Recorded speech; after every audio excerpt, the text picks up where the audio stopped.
Welcome back to another Kentucky Derby contender profile. In this video, we're going to be talking about resilience. Trust the Profits is proud to be sponsored by Game of Silks. Go to silks.io to get in the game. Real ownership, real races, real rewards. This video is sponsored by Game of Silks, and in Game of Silks, Resilience has earned $5,340 for the player who owns him.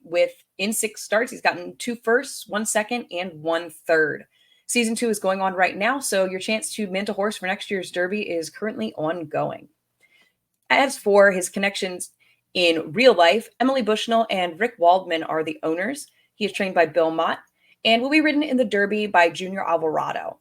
He was bred by Pam and Marty Wygod and has earned $494,630. He has 110 Kentucky Derby points, which is good for 5th on the leaderboard. So how did he get here? This is a horse who's always kind of been in the picture. He had 3 unsuccessful maiden attempts as a 2-year-old, but they were against really good horses. On debut, he chased Locked and Drumroll Please. Then he came back and was a little bit green in his second race, where he got beat by Stronghold by a length and a half. He defeated Track Phantom that day. And then in his third race, he was behind the runaway winner Nash, who's been a graded stakes place runner since then. So there was some good competition that he was chasing. And then he broke through on the first of the year with a 4.5 length maiden win as the favorite at Gulfstream. He was 4th in the Risen Star on a sloppy track behind Sierra Leone, Track Phantom, and Catching Freedom. And then romped in a 2.25 length win in the Wood Memorial in his final Derby prep. That was his first start with blinkers, and it does seem that they resulted in some improvement for him. So notes on his races. Like I said, this horse was kind of always in with the best of the class. He just wasn't quite at their level at the time. His effort in the Risen Star was really solid. He broke alertly, was kind of unhurried, but still found himself in a forward position, stalking just off of Track Phantom. He ran on willingly when asked, but just couldn't get to the pace setter or hold off Sierra Leone or Catching Freedom, who both passed him late. He showed big improvement in the Wood Memorial, broke alertly. He was a little more eager, but still willing to settle behind horses, and then he switched out for a bid. He was drifting a little bit late, and it almost looks like he might have been trying to get an eye on Society Man, because with the blinkers, that was preventing him from seeing the horse coming up on him. Now, arguably, both of his career wins to date have come against weaker company than what he's going to be facing in the Derby. And, it's really not up for debate. The Wood Memorial field was not nearly the quality of what he's going to be facing in the Kentucky Derby. But a repeat of that effort does make him a player here, I think.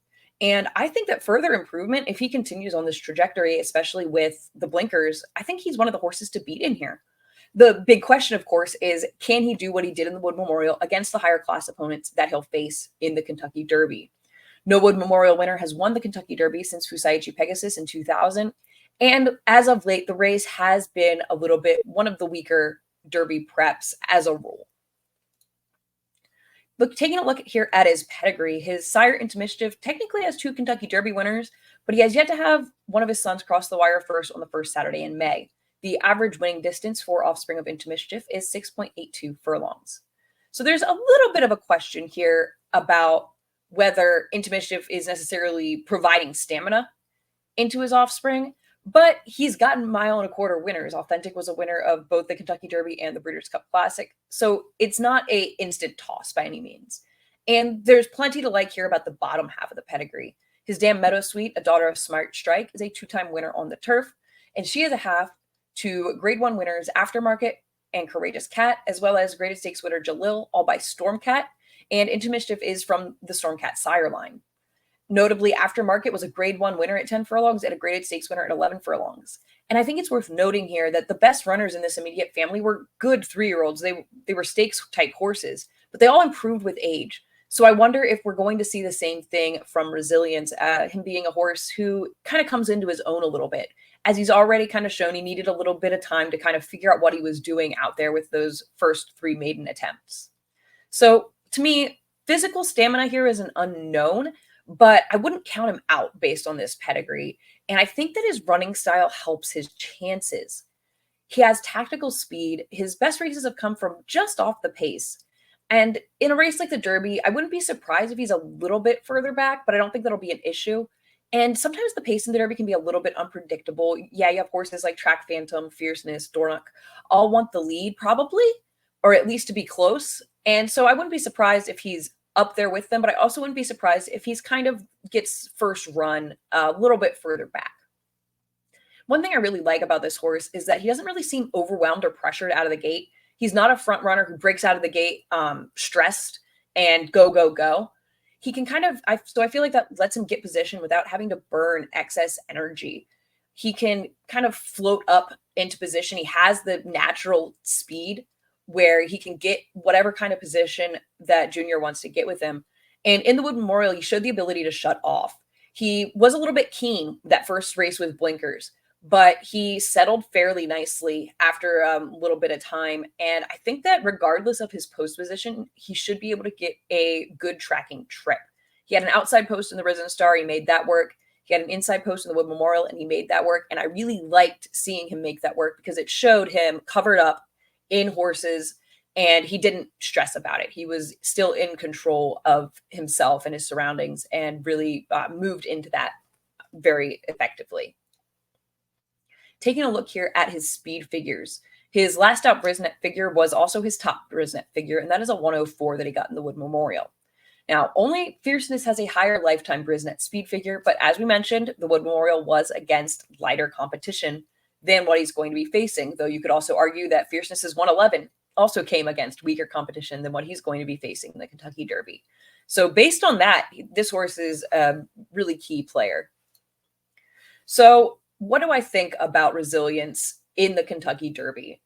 I think that a repeat of his Wood Memorial, if he can repeat that exact effort against this competition, I think that makes him a big threat in here.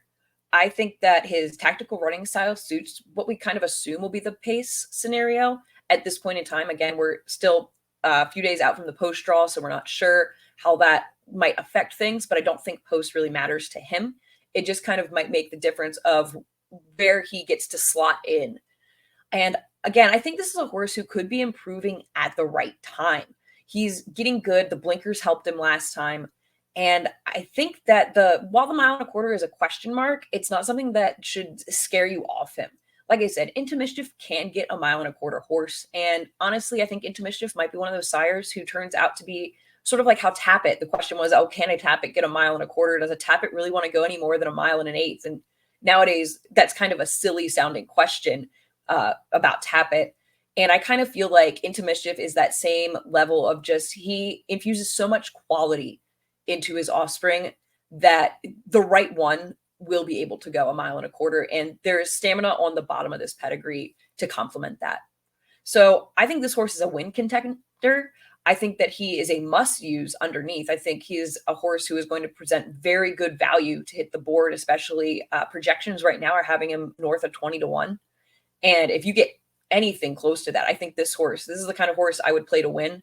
This is the kind of horse I'd throw, across the board bet on and try to work something out with, because I think that he's being a little bit underrated because of the competition that he faced in the Wood Memorial, which is a fair question. Like I said, that's really the big question with this horse.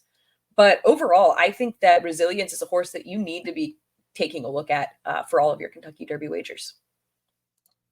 So thank you so much for watching. I do hope that you check out the other Kentucky Derby contender profiles that we have, and keep an eye out for all of the analysis that will be forthcoming on the channel. Make sure you like, subscribe, and comment and let me know what you think about Resilience, if he's going to be on your tickets, and how you plan on using him in the Kentucky Derby. And until next time, thanks for watching.